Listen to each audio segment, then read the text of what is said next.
नमस्कार दोस्तों, इस साल करवा चौथ 13 अक्टूबर को मनाया जाएगा। करवा चौथ मनाने वाली महिलाएं सबसे पहले सुबह स्नान करने के बाद व्रत रखने का संकल्प लें। इसके बाद चौथ माता की पूजा करें। फिर अखंड सौभाग्य के लिए निर्जला व्रत रखें। पूजा के मुहूर्त में चौथ माता या माँ गौरी और भगवान गणेश की पूजा करना चाहिए। इसके दौरान गंगा जल, धूप, दीपक, अक्षत, रोली, फूल, पंचामृत आदि अर्पित करना चाहिए। माँ गौरी और भगवान गणेश को श्रद्धापूर्वक फल और हलवा पूरी का भोग लगाना चाहिए। इसके बाद चंद्रमा के उदय होने पर अर्घ्य देना चाहिए और फिर बाद में पति के हाथों जल ग्रहण करके व्रत का पारण करना चाहिए। करवा चौथ की कहानी।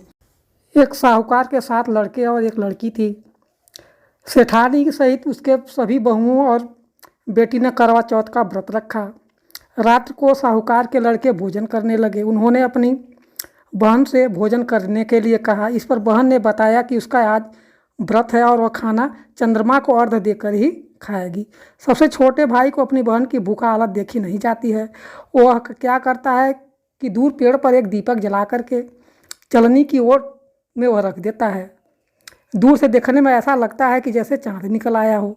बहन ने अपनी भाभी से कहा कि भाभी चंद्रमा निकल आया है और व्रत खोल लें, लेकिन भाभीयों ने उसकी बात नहीं मानी और व्रत नहीं खोला। बहन को अपने भाइयों की चतुराई समझ में नहीं आई।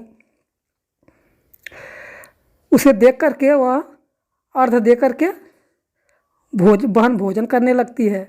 वह समझती है कि वह चंद्रमा निकल आया है। जैसे ही वह पहला टुकड़ा मुंह में डालती है उसे छींक आ जाती है। दूसरा टुकड़ा डालती है मुंह में बाल मिल जाता है। तीसरा टुकड़ा मुंह में डालती है तभी उसके पति की मृत्यु की समाचार मिलता है। वह बहुत ही दुखी हो जाती है। उसकी भाभी सभी सच्चाई बताती हैं कि उसके साथ ऐसा क्यों हुआ है। भाभी कहती हैं कि आपने गलत तरीके से व्रत को तोड़ा है, इसलिए ऐसा हुआ है। वो अपने पति के अंतिम संस्कार नहीं करती है। अपने सतीत्व के बल पर उन्हें पुनर्जीवन देने की सोचती है। वह शोकाकुल होकर के वो अपने पति को शव को लेकर के 1 वर्ष के लिए बैठ जाती है और उसके ऊपर उगने वाली घास को इकट्ठा करती रहती है।